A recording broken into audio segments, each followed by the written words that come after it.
Well, good morning to you all. I welcome you all to this panel on law, power, self-interest, and global challenges. I am really grateful for this invitation to moderate this panel and really truly honored to be surrounded by such an impressive group of speakers. I think you know them all, but just briefly, I am accompanied here by Fatou Bensouda, current Gambian High Commissioner to the United Kingdom and former prosecutor of the International Criminal Court. Marko, who was until May, I understand this year, a judge and president of the European Court of Human Rights. Ms. Arminka Helic, Baroness Helic, who is a member of the House of Lords of the United Kingdom. Beti Hohler, who is now a judge at the International Criminal Court. Osvaldo Zavala Giler, who is currently the Registrar of the International Criminal Court. And I'm myself, Silvia Fernández de Gurmendi, a former judge and former president of the International Criminal Court and former president of the Assembly of State Parties of the International Criminal Court. As the title of this panel suggests, we will be discussing today, and I hope we will have a conversation among the speakers and also a conversation with you on whether international law and justice today continue to be a useful tool to guide state behavior, or whether in light of current challenges, both have now become merely aspirational concepts with no real impact on world affairs. So for decades, the best argument to attract states, small and medium-sized states, and to join a treaty or an institution, and I used that argument a lot when I was myself campaigning for ratifications of the ICC, was that a certain treaty or institution was in the best interest of a state to get protection against power, against imposition by others. Now, is this true today as well? The efficacy of international law, in particular international humanitarian law and human rights law, as well as international criminal law, are now being challenged. So multilateralism, as has been said since ever now, is being eroded, and the International Criminal Court is under serious threats and attacks, and we will touch upon that. So in this context, I already have my first question, and maybe I will start with Baroness Helic on my right. In this context, what is the role and the relevance of international law today? And maybe I'll ask the same question to you, Baroness, and to you, Mr. Bošnjak. So if you want to start on the role and relevance of international law today. Well, good morning, everyone, and thank you for this invitation. I must say I feel a little bit nervous because I'm here among the living experts. Having served on Trust Fund for Victims for 2 terms, I can tell you that we are amongst probably the smartest people when it comes to international law and international humanitarian law. I will exclude myself, of course, because I haven't got that experience. So it's my honor to be here, particularly at the times where practitioners and those who interpret and international law are under siege. People who work in The Hague today have become adversaries rather than our friends. They're being put under sanctions rather than encouraged to read, interpret, and implement that law. And we are in a difficult position today because we live in the times where that law has never been needed more than it is today. And if we remind ourselves, how did we start? How did we get here? Not out of some luxury and aspiration, because of the horror of the First and the Second World War, of the killings on mass scale, and of the killings that could not have been stopped because we didn't have the tools to do so. So in a way, international law and international humanitarian law was created in order to humanize hell. Have we succeeded? In several instances, I think we have. And anyone who ever speaks against international institutions and international law and its implementation, I want to remind them of Sierra Leone, Rwandan case, and the case of International Court for former Yugoslavia. For full transparency, I was born in Bosnia and Herzegovina. I'm a child of war. And I saw when that law was not implemented, what happened. Luckily, there was a moment in 1995 when that was reviewed, and International Criminal Court for former Yugoslavia started working and implementing that law and pulling those who committed crimes in front of the judges. And these are human beings just like we are. And they interpreted that law and they brought some justice to those who were wronged and who were abused, and families of those who were killed and disappeared. So in today's world, I think we live in the times when international law is under siege, just as are the people who interpret it, because authoritarian states, they cannot cope with it because they don't want restraint on their power. And democratic states, and here I talk about my country, United Kingdom, even we have started chipping away, we who have created and were party to writing the laws, UN Security, UN Charter, International Court for Human Rights, etc. We're chipping away, and I must say, in order to satisfy our political and ideological purpose at home. And each time we do that, we undermine law internationally because we are not seen as credible. How can you be credible if at home you're not implementing it? How can you go to a third country and say this X and Y should be done?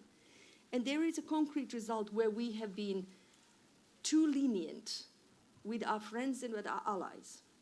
However we look at what is happening in Gaza today, whatever words we try to choose to describe, to lessen what is happening there, to every one of us, when we go to bed in the evening, when we take off our suits and we stop being who we are in daily work, as human beings, we know that what is happening there, we would never wish to be seen to happen anywhere else, not to our people. And if we don't want it to happen to our people, then boundaries have to be set in that way that people who do not look like us, people who do not speak like us, do not pray like us, people who are not of the same color, they belong to the same humanity that we belong to. And that has to be our starting point. I must say, we are living in the era where that attitude is applied unevenly. I'm a great supporter of Ukraine, illegally attacked country by Russia, but each time I see how we treat casualties in Kyiv or Bucha or elsewhere in Ukraine, and how we treat casualties that go in the thousands, tens of thousands, and will soon reach higher numbers in Gaza, we show that we are interpreting that law in a different way.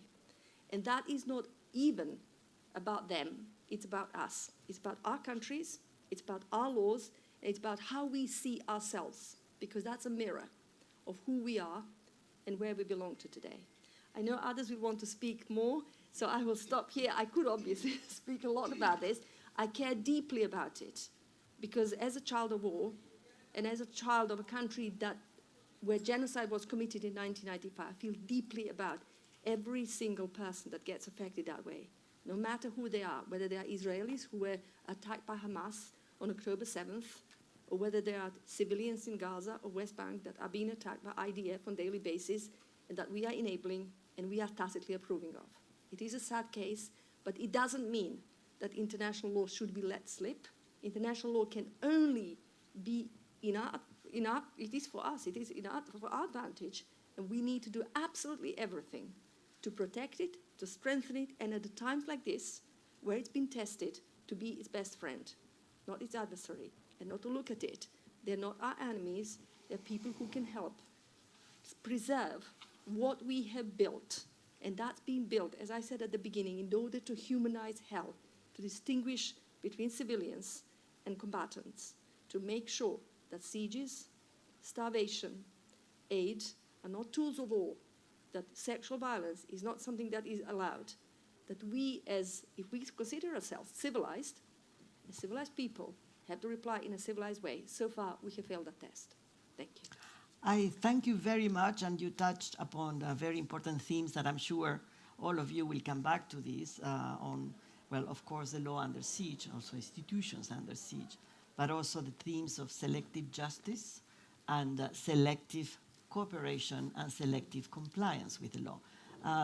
Judge Bošnjak, maybe you would also like to add concepts on this and the relevance of the law. Thank you very much. First of all, for this kind invitation and introduction, and a very good morning to everybody present. International law and its mechanisms keep their relevance. Yes, it's true that we live in times of profound change, that such a profound change brings also feelings of insecurity today and worries about what's going to happen tomorrow. But things are not black and white. It's not that yesterday everything worked and today nothing works. For example... No. Yeah. Sorry. Yeah. So it works? Yeah. Yes. Very good. Everything works. That's a good message. Now, for example, in 1990s, which we sometimes call golden 1990s of international law, international cooperation, etc., the age of hope, and so on, genocide happened in the middle of Europe, in Srebrenica, for example. And it was on the eyes of Europe and the world, and nobody reacted at that moment the way they should. Yes, of course, later on we had reaction by the International Criminal Tribunal for ex-Yugoslavia, people being prosecuted and convicted for those acts, etc. However, it's not black and white. Now, whether mechanisms of international law will continue to be relevant when addressing challenges of today's world, and they are manifold, it really depends on whether answers provided by those mechanisms will be practical and effective. And this further depends on these mechanisms as such, and also then on implementation of the answers provided by those mechanisms. To give you a few examples from my own field, namely from the European justice, as announced earlier, I was president of the European Court of Human Rights, its judge for 9 years until the end of May of this year, and currently I'm a judge of the Court of Justice of the European Union. And, for example, if I take the example of the European Court of Human Rights, it has been ruling on various pressing issues of today's world, say climate change, with a world-famous ruling in Verein Klimaseniorin in Schweiz versus Switzerland, where it acknowledged the existence of climate change, the existence of positive obligations of states to address climate change, listed those positive obligations, and ruled that Switzerland failed to comply with its positive obligations. Furthermore, both European courts, the Court of Justice of the European Union and the European Court of Human Rights, set rules regarding, minimum rules regarding migration standards, which later on are implemented by the member states. And what is very important in light of these profound changes that we are talking about yesterday and today at the Bled forum, for example, are the examples of democratic backsliding, which contain also, or which also include attacks on independence of judiciary, be it international judiciary like the ICC or national judiciary. And here, both European courts spoke with one voice very efficiently regarding democratic backsliding in Hungary, in Poland, and it did have effect. It did have effect on re-establishment of democratic values and protection of independence of judiciary in those two countries. So, to conclude this opening intervention, it's not all black and white, and we shouldn't be entirely pessimistic. Rather, it's a call for action, determination in our action, and unity in our action. And I suppose that international justice can still deliver many of its promises, but we have to be, and we have to stand firm. Well, thank you very much for this optimistic note, but indeed very concrete examples on how international law continues to be relevant and can have an impact. And you mentioned, of course, it's at the regional level. I think other examples could also be given at the, for instance, by the Inter-American System of Human Rights, which has also been extremely effective. But now, and you also mentioned the 90s, and I think you also mentioned the 90s as a glorious decade, although with many problems, but a glorious decade in the sense that that is where we created many of the institutions that are supposed to be ensuring accountability for the most serious crimes. But these institutions are also now under siege, and they are being also under very concrete and serious attacks. So maybe I will start with you, Fatou, former prosecutor of the International Criminal Court, to tell us how you see the success and the challenges for the ICC. Is it still relevant? I'm happy to be here with other members of the panel to discuss international criminal justice. I would just straight away start by saying that it's relevant and it continues to be relevant. If you will imagine that we have all these treaties and international institutions and organizations and justice, and the world is like this, imagine if we don't have them. I think it will just be total and absolute chaos. And as it has been already said, that really the world came together to establish these institutions because we were coming from such horrors of war that we thought as an international community that we really need to have institutions that would at least regulate, hold account those perpetrators of justice, and also be a hope for the victims of these crimes. You know, I think one of the things that we always need to remember that when these crimes are perpetrated, there are a lot of victims. And it is about time that we also start to think about the victims of those crimes who, in most cases, don't have any hope. The only hope in the case of ICC is the ICC, that ICC will be able to bring justice to them where their domestic systems have failed. And of course, that is how the ICC is meant to work. One thing that is clear is that as far as we do the work, as ICC does the work that it does, there will be pushback. There will be challenges. We cannot just take it that, oh, ICC has been established. I'm just limiting myself to ICC, but of course it applies to all other courts, ad hoc and others that have been established. But the very work that it does, the scrutiny that is does to leaders of governments and leaders of militia, and all leaders who commit these crimes or perpetrate these crimes, there will be pushback. And we have seen, in my time as the ICC, I have witnessed, and the court has witnessed the big pushback that I received from Africa, my own continent, to the extent that I was being called a weapon or a tool of the West to punish my own people. When, of course, as prosecutor, my duties and my roles was to investigate and prosecute those who commit these crimes. So there was a lot of pushback to the extent that there was even a time that African states were talking about withdrawing from the ICC. And indeed, there was a propaganda that was started by some states that said that ICC has been created to target Africans. And this gained ground. And before we knew at the ICC that this was a dangerous thing that has been, that was being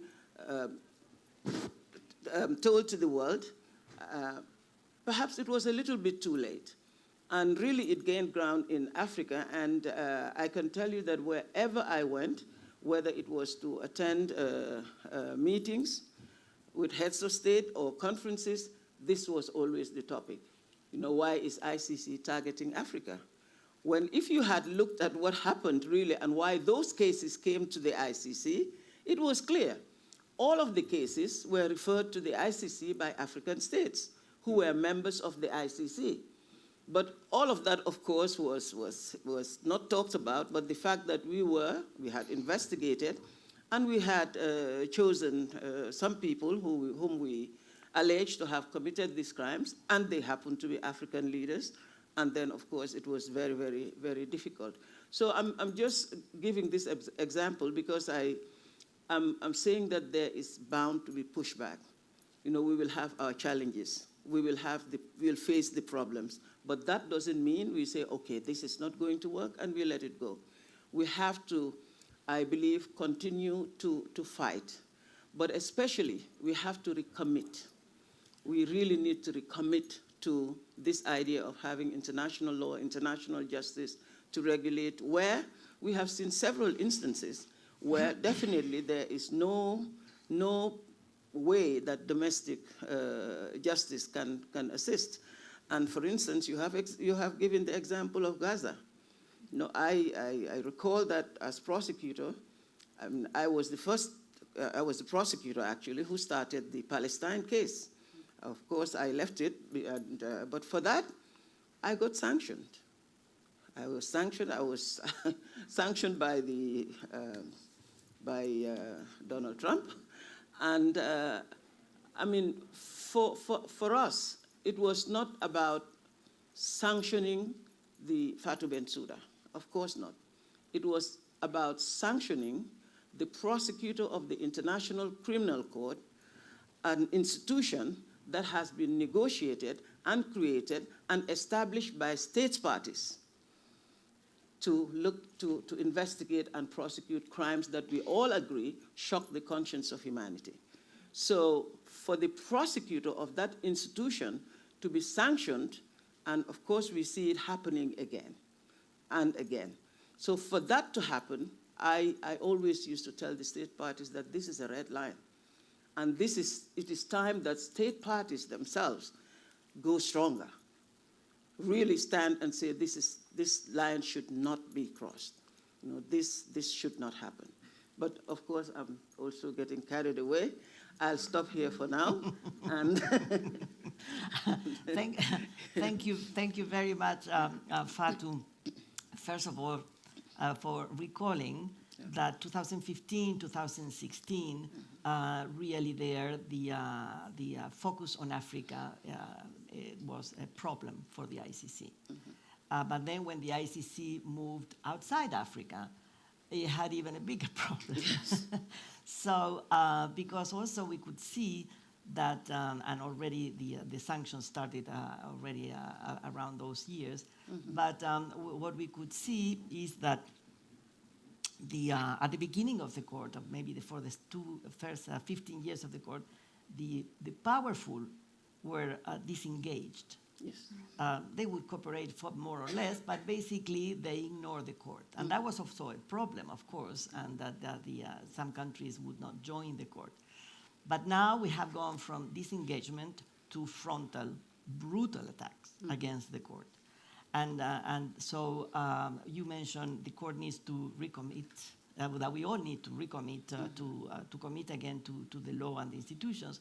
But also the question is, how can we protect this court? And what is the impact that all these attacks are having on the ICC and its functioning? And I turn to you, the Registrar of the court, to tell us a little bit more about the impact and how we can do more to protect the ICC. Thank you very much, Madam President. She's always going to be my president, so thank you very much, Madam President. It's an honor for me to be here in this panel. It really does feel like an ICC family reunion, and of course with great company as well. But from what I hear, it sounds like today we're facing a paradox, right? So on the one hand, international law has never been more developed, has never been more codified, has never been more accessible. And on the other hand, we're witnessing an erosion in the observance of international law, with perhaps some states directly disregarding it. And I think more troubling still is that we see coercive measures, disinformation campaigns, and even direct threats, sanctions and attacks against international judges and officials of the courts. And I think the ICC is one of the clearest examples in this regard.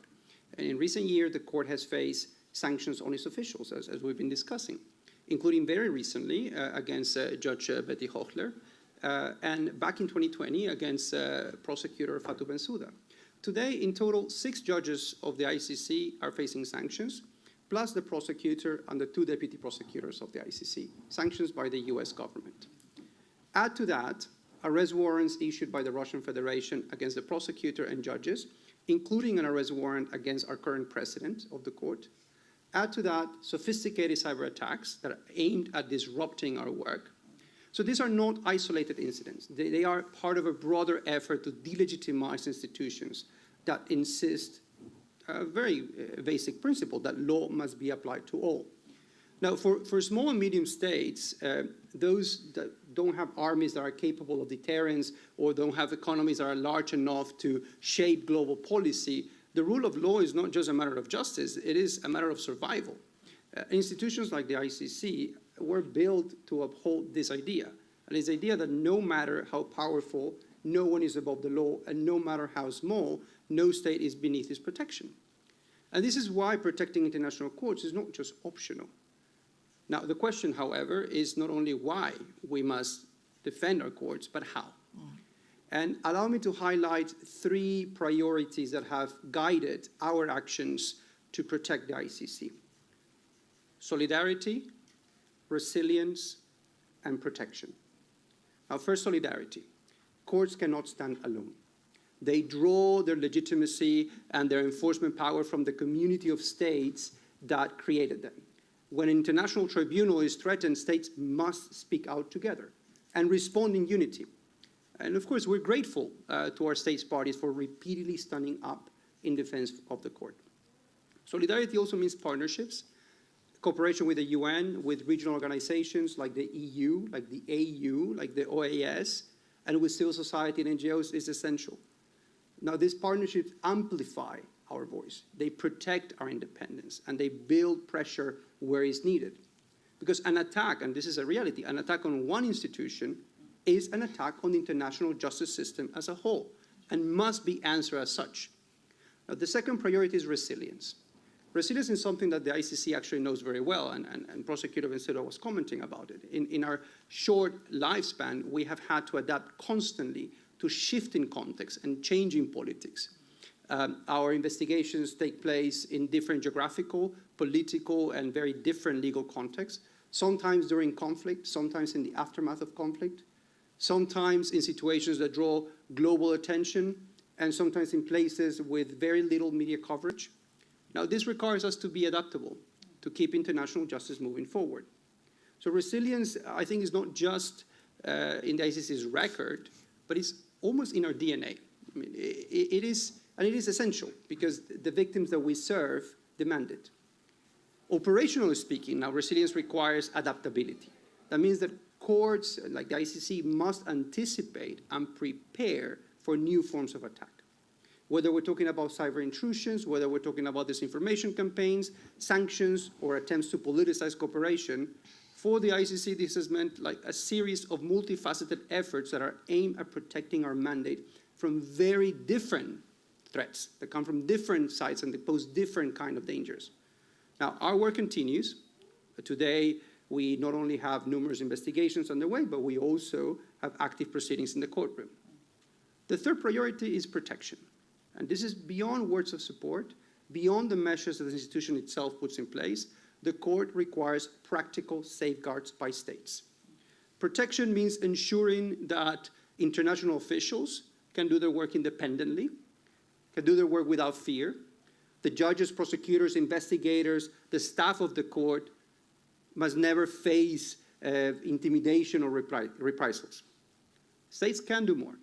Protecting the ICC means, for example, upholding privilege and immunities, of the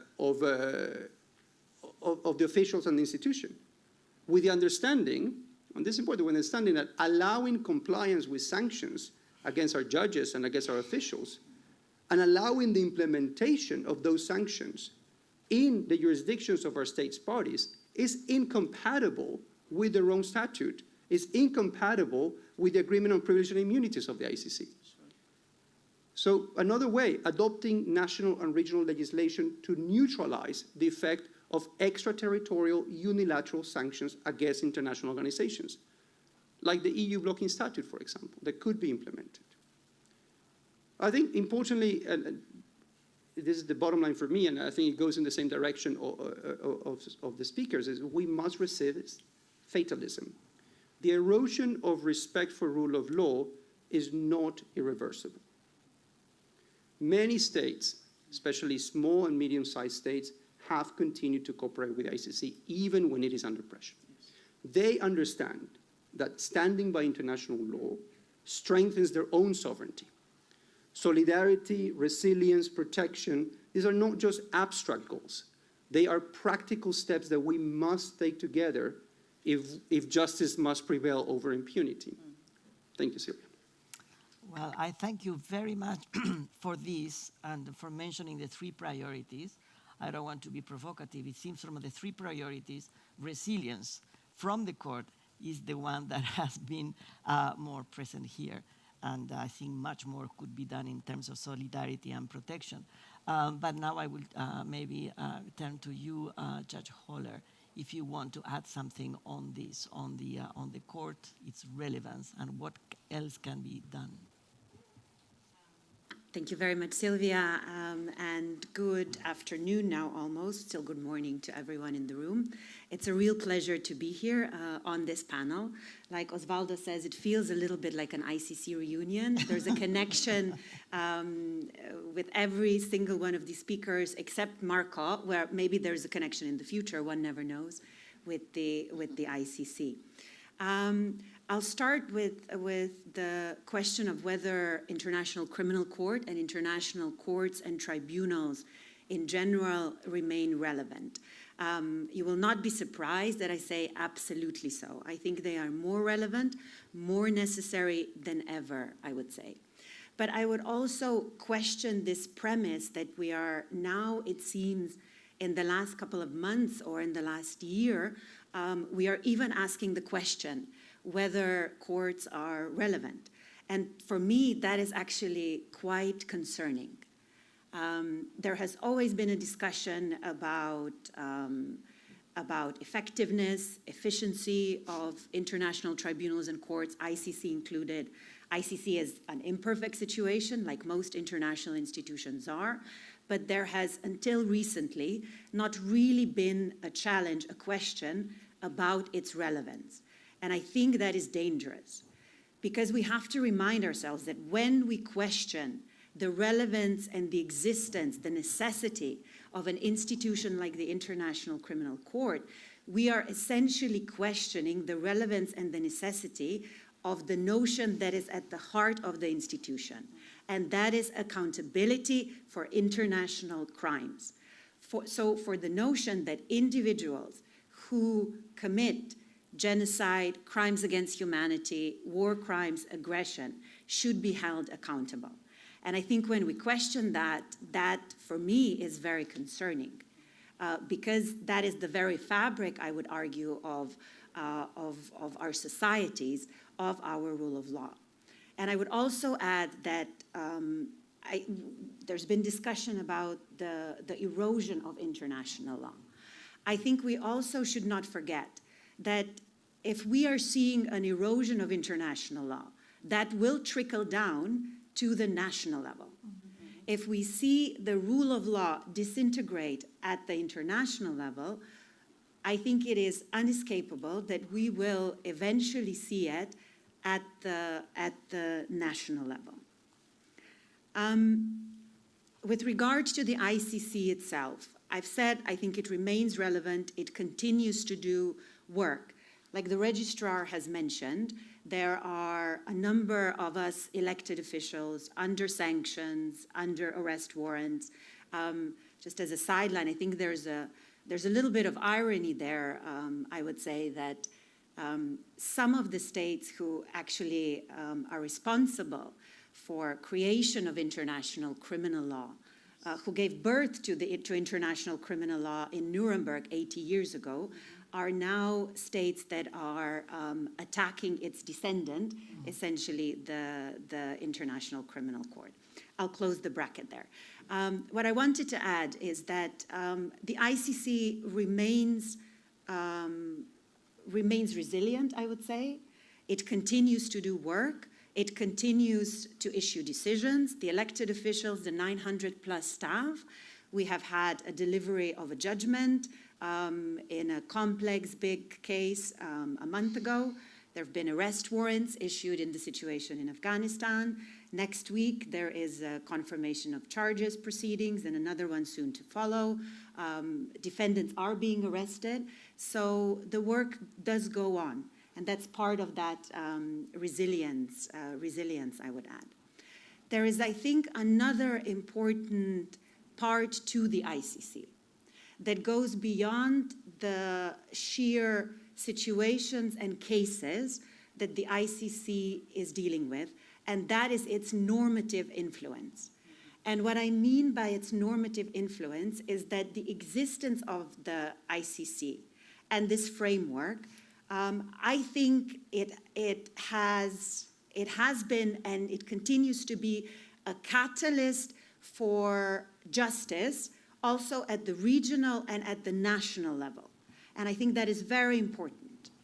And we are living at a time where there is an increased number of adjudication of cases relating to international crimes in national jurisdictions and also on the regional level. Europe is certainly one of them. We have seen a number of jurisdictions deal with cases of international crimes in Iran, in Iraq, in Syria, etc. On the African continent, the same. The Habre trial, the special criminal court in Central African Republic, in Argentina, its use of universal jurisdiction. I think these cases, these efforts, would not exist, or they would be weaker if not for the International Criminal Court. And I am also someone, like Marko, like I think most or everyone here, that I am an optimist. I think the international criminal law is facing many challenges, but there has also been positive development. And it's not just about the courts and tribunals or the national proceedings at the national or regional level. It's also about international community coming together and finding new creative ways, creating new institutions. And I would mention, for example, the mechanisms for the collection and of evidence and investigation of crimes committed in Syria, so the mechanism for Syria, created by the United Nations General Assembly, the mechanism for Myanmar, created by the UN Human Rights Council, the Ljubljana, the Hague Convention, which we have to mention if we are in Slovenia, I think. So there are all these important efforts that are, I think, moving also international criminal law forward. And just the very last point, I know you wanted us to be short, Silvia. I'm not sure I'm quite living up to that. And it's the point about this issue of whether international law works or not suddenly. And I would say international law hasn't really changed in the last 6 months or a year. I think what's changed is perhaps international politics. So I am someone who objects to the idea of is international law not working. I think international law is the same, hasn't changed significantly. It's the enforcement that I think that we have to talk about, and that is critical. And as a judge of the International Court of Justice said in an interview I read a couple of months ago, international law is dynamic. International law will always adapt. It will adapt to the world that it seeks to govern. Now, the question is, what kind of world should that be? What kind of world do we want it to be? And I think that's a question, essentially, for all of us. Individuals, the civil society, states, organizations. I'll stop there. Thank you very much. And thank you, first of all, for giving concrete examples of how the court is resilient. And you mentioned resilience, and you gave very good examples of how the court continues to do its work, but also how it has influenced this dissemination of the concept of justice. And indeed, we see now a lot of efforts at the national and regional level. So probably this is the biggest nightmare for those who do not want the justice concept to be developed, because if the court didn't exist, you still have a lot of efforts elsewhere. But of course, the court as a central piece, it is extremely, extremely necessary. So how do we enhance protection and recommitment to this?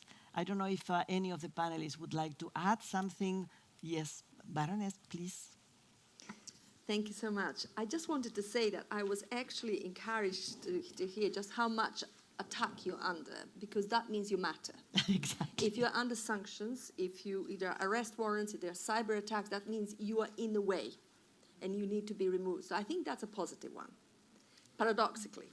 But what I wanted to say in sort of hoping to come across as more optimistic than I was probably at the beginning, yes, I will stick still to my initial comments, is when you talked about irrelevance, or people who are trying to say that the court is irrelevant, international justice is irrelevant. It reminded me, and I'm sure many of you have seen it, of the front page of The Economist when President Macron said NATO is brain dead.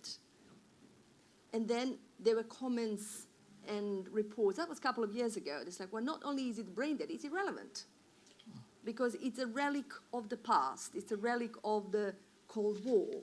It is some countries, today's members of NATO, even declared the intention to review their membership. I don't know whether it was serious or not. You saw that it was, contribution to the common budget was reduced to the 1%, 1.5%, etc. Hardly any country, apart from the Baltics later on, and Poland, etc., and the United States, of course, contributed much. But NATO turned out to be extremely relevant when we had the latest sort of earthquake, if you want, with the Russian attack on Ukraine. So I think I draw some encouragement from that, because ICC and international law, and I hope there is no upset of the kind like Ukraine, is relevant. We just need to persist, and we need to make sure that the institutions that have we built and born out of blood of people who died, people who were exterminated, as has just been mentioned, that we do not just commemorate those, but we actually keep those outcomes from those wars, not only in our hearts and in our speeches and in our statements and tweets and posts, but also in our mind when we create policies in the countries. And I can speak as a conservative in British Parliament, that we are the guardians of that attempt to humanize hell. If only we could have a world free of war, it would be fantastic, but we can't. We are humans, and we are irrational most of the time. So sometimes we need to have the constraints that come out moments, rare moments, when we are rational creatures, and we realize that what we have done, and we did in the First World War and the Second World War, some more, some less, that needed to get a response from the moment of rationality. And I hope that we can all find in ourselves, because it's about us, it's not about anyone else. If we cannot find it in our humanity, common humanity, we ought to be able to find it in our national interest. And it cannot be, world without rules cannot be in our national interest. I often say this to my colleagues, because this is a huge debate in Britain on membership of ECHR, on asylum, on migration, on supranational sort of institutions, on sovereignty, etc. It isn't about out there someone who's sitting in a tower and thinking how to take away our sovereignty. It's about our common good. We can only strengthen it, and if we strengthen it, we will be in a better position. Fewer people will come to your borders because they will be safer in their own countries. You will have less impact on our social cohesion.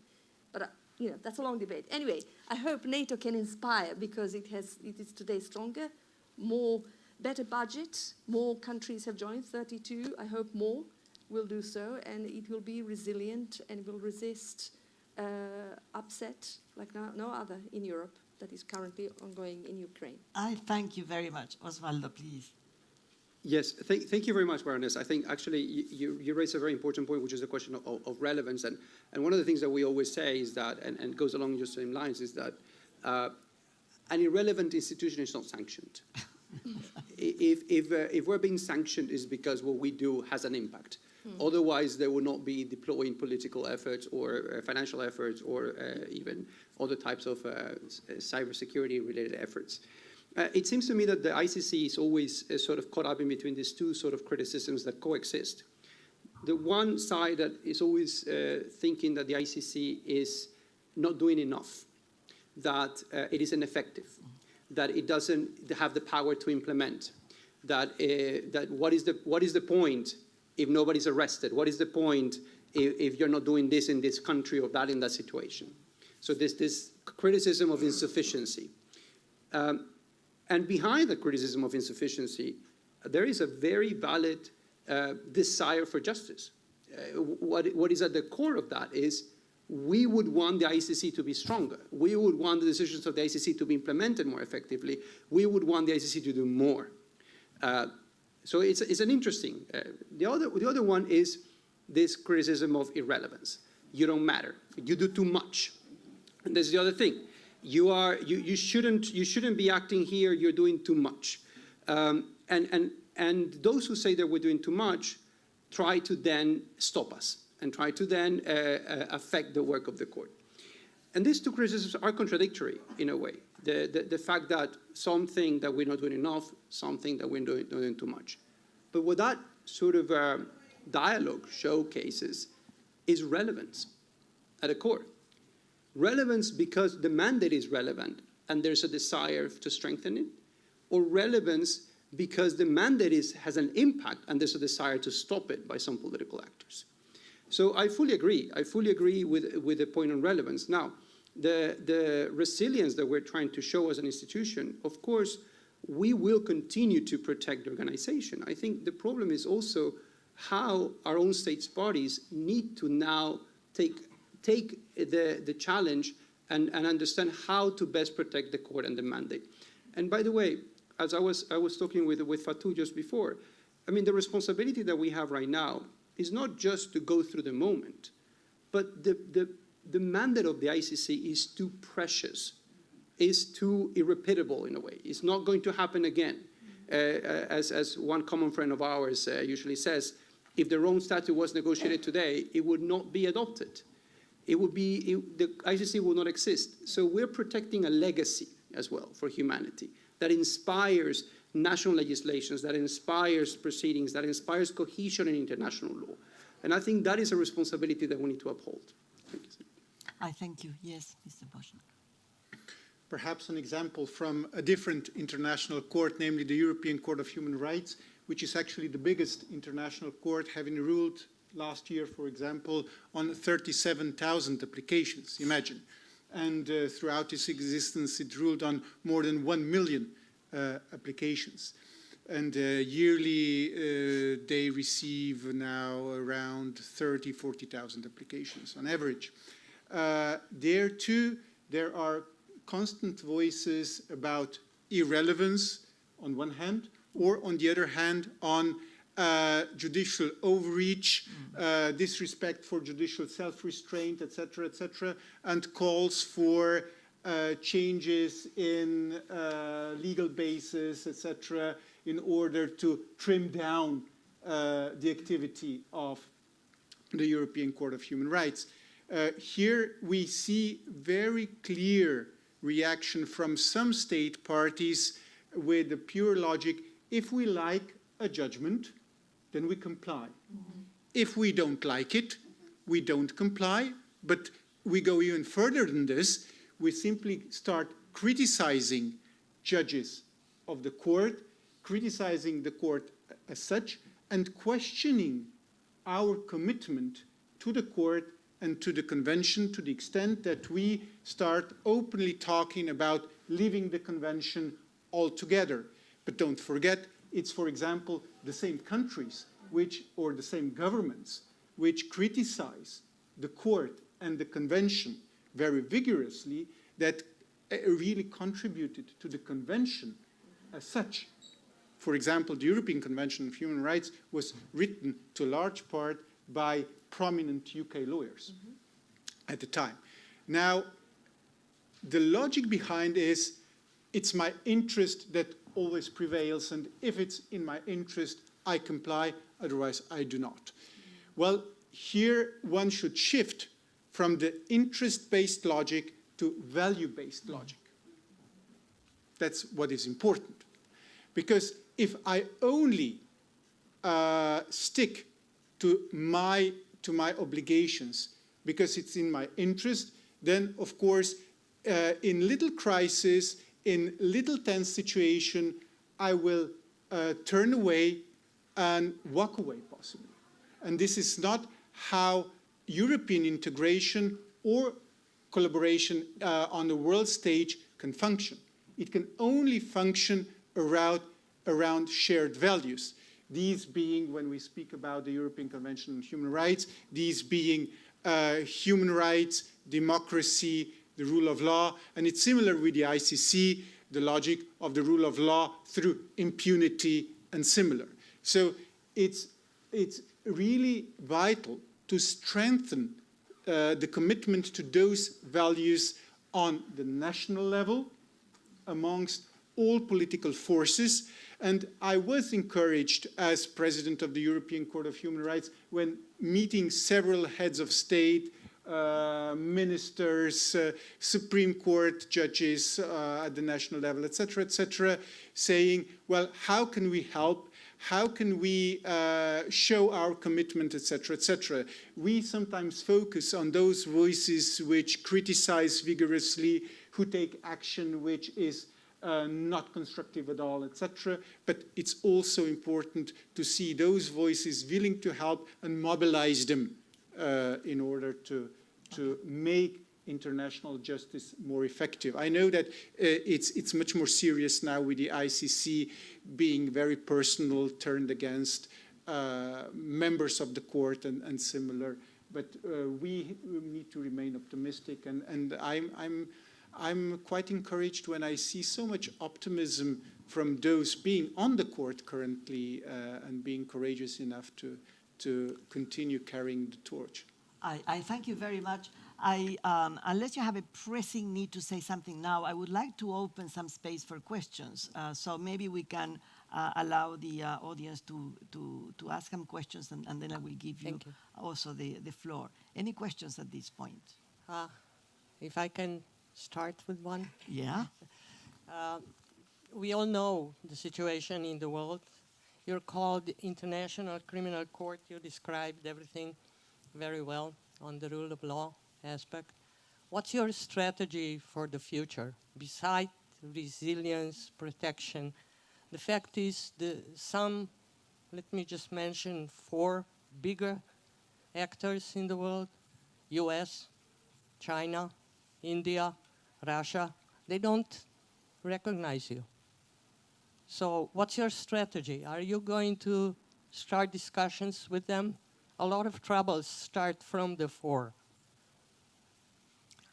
I thank you for this. I don't know if any of you want to take this question, but maybe I will also give the floor now to Mr. Albisax. If we can bring the microphone here. Here.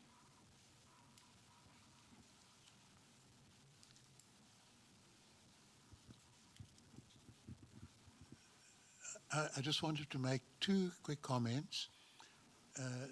The one is the relevance of the International Criminal Court became very sharp in South Africa when we had a meeting of BRICS in Johannesburg. And the question was whether or not President Putin should attend. And he decided not to attend, because if he did attend, there could be an application to the court. It had happened earlier on. There was a warrant out for the arrest of Bashir of Sudan. He happened to be in Johannesburg. Civil society went to court. The court issued an order for his arrest. It was arranged for him to not receive the order. He was on the aeroplane out very, very quickly. So then the question was, would President Putin attend virtually? I think he felt that that would be understandably very undignified. The fact is that the rulings of the court did operate in South Africa, a country that has less, shall I say, strained relationships with Russia than many other countries, works together in BRICS, prides itself on its independence and non-aligned position, but nevertheless the rule of law operated. The second point is, I say it, well, it's welcome to the club. I was a volunteer. I became a freedom fighter. I knew what would follow. You signed on to uphold the law. And your weapons have to be different, and your weapons are composure. Composure, composure. And it's been very wonderful to see the composed manner in which you've been presenting, not as victims, but people doing your work.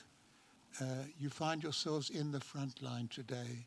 And sadly, not everybody in the front line with certain movements that have happened recently have shown fortitude, dignity, pride in their work. You're doing that. So you're doing more than simply upholding standards and norms for your court. For all the people throughout the world who are being threatened in very, very unjust ways, you're setting wonderful, wonderful examples. Thank you. Thank you for this. Any question or further? Oh, Marko Vrakovic, yes. Yes, hello, good morning. Thank you very much to the distinguished panelists. I'm Marko Rakovac, legal advisor of the Slovenian Foreign Ministry. From the perspective of states, so we very much agree that it's the paramount importance to defend the values. It's really for small, mid-sized countries, this is of the really paramount importance. But we can see that the reality on the ground is different. Of powers, big powers, they can exercise their strength, their interests. So you mentioned, solidarity. Of course, it's cooperation. This is this enforcement, lack of enforcement mechanisms in the international law, also international criminal law. Everything depends on states, so we very much understand how we have to cooperate, solidarity. But then the question is, how best to approach. You mentioned the blocking statute at the EU. You can see that also in the EU there is, some states leaving the court. Also, we can see also the lack of solidarity. But then also the approach, whether more pragmatic or, be more vocal. So because, there are sanctions, pushbacks, sanctions on the judges, elected officials. But of course, the institution is still there. So there might be harsher sanctions. So if with our action we provoke more pushbacks, harsher sanctions. This is the first question, how to approach. Maybe so to express your view, how you see it would be best.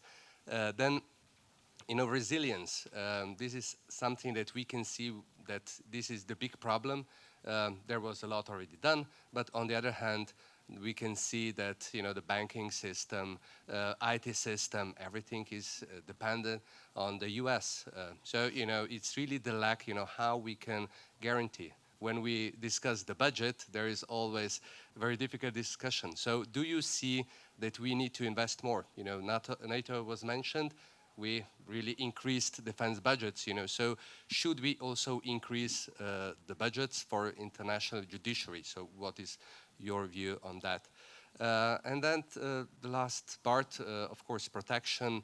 I mentioned already the enforcement mechanism. So do you see that we can develop in the international system for judiciary like enforcement mechanisms so that not everything would be dependent on cooperation of states, but that we would have really already this in the system in place, something that would enforce the decisions. You said, now you can decide whether you will comply or not comply, what is the sanctions behind. You know, in the national system it's clear, but in the national system there is a lack. So if you have some thoughts on that. Thank you very much. I thank you very much, and maybe I would now turn to our speakers. And you have already, Marko mentioned something that goes into the question on strategy, on what is the best strategy to approach the problems and the future. And it is not just for the court to have a strategy, but for states actually it is mostly for states to have a strategy on how to deal with certain states.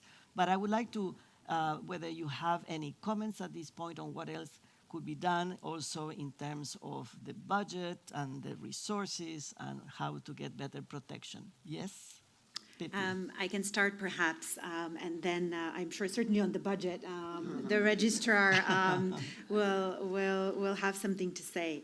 I'll go in the order sort of the questions and comments that they've been posed, except to say that it's a real honor to have Justice Sachs here with us, someone who has fought tirelessly for justice at a personal cost. So thank you very much for being here, Justice Sachs, and for your comments.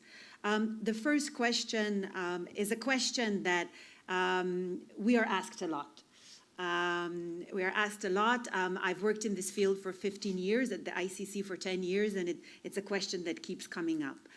There are the big powers that are not members of the court. What can be done about it? The reality is that the International Criminal Court is a treaty-based institution. States decide whether they will join or they will not. I think the path towards having more states join, and it's the court's goal of universality, is really to continue to do good work. I think that is it's long-term the most efficient and the most effective strategy, to show that it is delivering justice independently and impartially, and hopefully that in the long run will also convince states to join in the future. I'm sorry, I don't have a better answer on that. Fatou and Osvaldo might want to add on that. But just to say on that point, one more thing is, maybe there are those big, powerful states that are not states parties to the ICC, but 125 states are. That is not an insignificant number, I would argue. On the question posed by Marko on enforcement and what are the potential new tools, I would disagree with the statement that states decide whether they will comply or not. I mean, that is the reality, but the obligation is there. They have the obligation. I think it's very easy to say, well, states will decide depending on their political interests. I think we have to keep reminding them that they signed up to this. They signed up to those values, and that they should really act in good faith and implement those responsibilities. Short of the ICC having its own police force carrying out arrest warrants, in that regard, for example, I think there's not very much we can do. We have to be realistic. International law, the subjects of international law are states, and we have to work within these parameters. As for the question about the budget, I would say, and again, I'm not going to go, this is not my prerogative, I will not go into this, but I would say that a budget for justice will pay good dividends. Investment in justice will pay dividends. We have seen that across the world. I think there is no long-term sustainable peace if there is not some sort of justice delivered. It can be the ICC, it can be other incentives. I think what works best is when all these different mechanisms, different jurisdictions, different institutions work in parallel. And again, on the question of what's effective in terms of sanctions, as someone who is really personally affected, I'm not going to go into details, but I can say that As I'm sure Fatou, who was the pioneer in this regard, sadly, back in 2020, will confirm, the sanctions are real. They have a real effect on our lives, on the lives of our loved ones. They have a daily impact. But at the same time, we have sworn an oath that we are going to perform our responsibilities, our duties, independently, impartially, without fear or favor, and we will continue to do that. We have said so, the judges, in a statement that we issued in June. And what's the most effective? Again, I will defer to my colleagues who are more familiar with the diplomatic floor on that question. Yeah, thank you. Would you like to add something, Fatou? And then I will give the floor to a question here. We have 7 minutes to go only, so you have to be very fast. I will be short. Yeah. Just a few comments. And I think one had the first question we received about the big powers joining the ICC. I mean, I've always said that I believe that the ICC is really a protection for the weaker states, the weak powers. And also, if you look at the jurisdiction of the ICC, if crimes are committed on the territory of a state party by a non-state party, the ICC will potentially have jurisdiction. And this is what has happened in Afghanistan and, of course, in Palestine, etc. So I do not think that not having the so-called big powers at the ICC should stop the ICC from doing its work or even to weaken it. Again, of course, the problem of the budget, I'll leave it to you. But I will just say that my experience as chief prosecutor of the ICC and the budget, I believe that the states should really think about giving the ICC more resources to be able to do its work. The resilience is there. You know, I'm sure. I mean, anyone who wants to be at the ICC and to do this work, the commitment is already there. And you always find people who are very resilient to be able to do it. Despite all the attacks, despite all the challenges, the court, I believe, and its staff will continue to perform its work. But I think states parties should go the next step, or even the several steps that they need to do. I mean, joining the ICC, becoming a state party, is an obligation. It's an obligation, the fact that they've joined the ICC, they have an obligation to support the ICC. You know, whether it's resources, whether it's for the working of the ICC, or whether to defend it against attacks, especially to defend it against attacks, which is happening right now. I mean, states should be more vocal, states parties should be more vocal, civil society should be more vocal, and to always remind themselves that they have an obligation to protect this institution that they have created, which is, we all say, for the good of humanity. I have a few more things to say, but I think they're signaling that it's 5 minutes. But before I give the floor to Osvaldo, because if we start talking about money, then it's endless.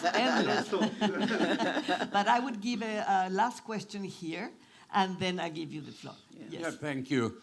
One question to Judge Hohler. In Germany, we have recently had court rulings against people who did misdeeds in Africa, in Syria, etc., under the so-called world principle. Is that something you as a judge at the ICC would welcome, or do you think this is something you find difficult in terms of international law, just a matter of curiosity? And the other one would be for the Register. We have heard about incidents with Bashir and Putin, or not Putin, coming to South Africa. Putin went to Mongolia. What happened then? And to be honest, I'm very worried about possible travel plans by Prime Minister Netanyahu. Thank you. And we really need to finish on time, so you have 1 minute each. You can time me, Silvia. On the question of, I think you're talking about the principle of universal jurisdiction. I've mentioned before, I think that is a powerful tool for states to conduct proceedings for international crimes domestically. And I also argue that if we are serious about impunity, we have to be working on all levels. The International Criminal Court is only ever able to touch the iceberg in this regard. So I think universal jurisdiction for the states that do have it, that do use it, I think that is a powerful tool to fight impunity. Now, I'm not familiar with any specific cases that you might have in mind, but as a principle, I think that is a very important and useful tool to fight impunity across the world. Thank you very much, Osvaldo, but very briefly as well. Yes, so don't more go money. very in detail on Yes, the budget. yes, more money. That's the no. No, look, I think very, very, very concretely, the two things I want to talk about very quickly. One is the question for me is not like whether a blocking statute is effective or whether the question is what is the starting point? Is the starting point that we're going to accept the supremacy of U.S. sanctions on all of our jurisdictions, and we have to find workarounds, the impact of those, or is the question that we have our own international obligations vis-a-vis the tribunals and the courts that we create, and then how to make sure that those obligations have supremacy over other efforts. And this is for me fundamental, is how we're gonna have that conversation going forward. Now, the question of resources, look, we have done some of these analysis in the past, and I think, I don't want to name names of countries, but in the past we have found out, for example, that a military campaign in a certain country of 3 days can fund the ICC for 5 years. So these are things that I think need to be put in perspective. I don't think the court needs more money for the sake of more money, but I do think that the court needs to be able to have the ability to operate on contingencies. We are seeing new types of attacks that have unprecedented costs for the organization, from cyber attacks to sanctions and the kind of things that we're going to have to put in place. Now, can I quantify how much money we're going to need for that? No. But I do know that if we ever needed to, the system doesn't allow for me to just go and ask for more money easily. And finally, on non-cooperation, it's good to see you also here. The issue of non-cooperation is, of course, a complex issue. The matter of Mongolia is with the Assembly of States bodies. Now, it was referred back to the Assembly by the Chamber. I think the question is also to say, not only the instances of non-cooperation, but look at also the instances of cooperation and how this is having an impact across the world, and where else is he not traveling, where else are suspects not going to because of what routes are they taking to avoid certain airspaces. Yeah. I mean, these are all real impacts as well that are happening right now because of the work of the ICC. Thanks.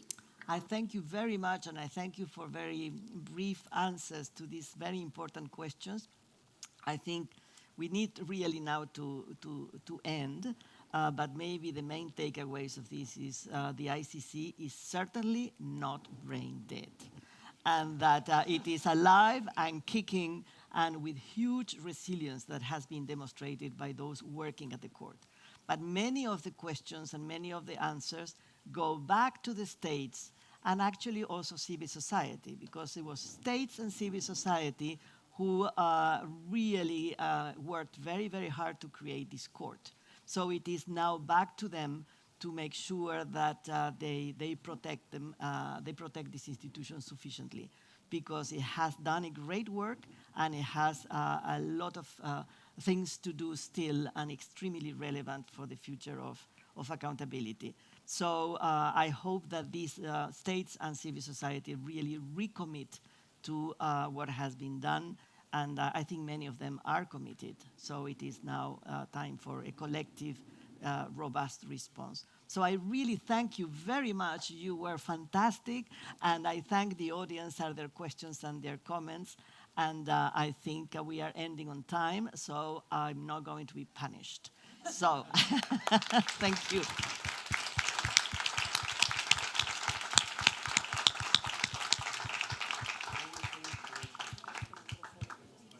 Thank you.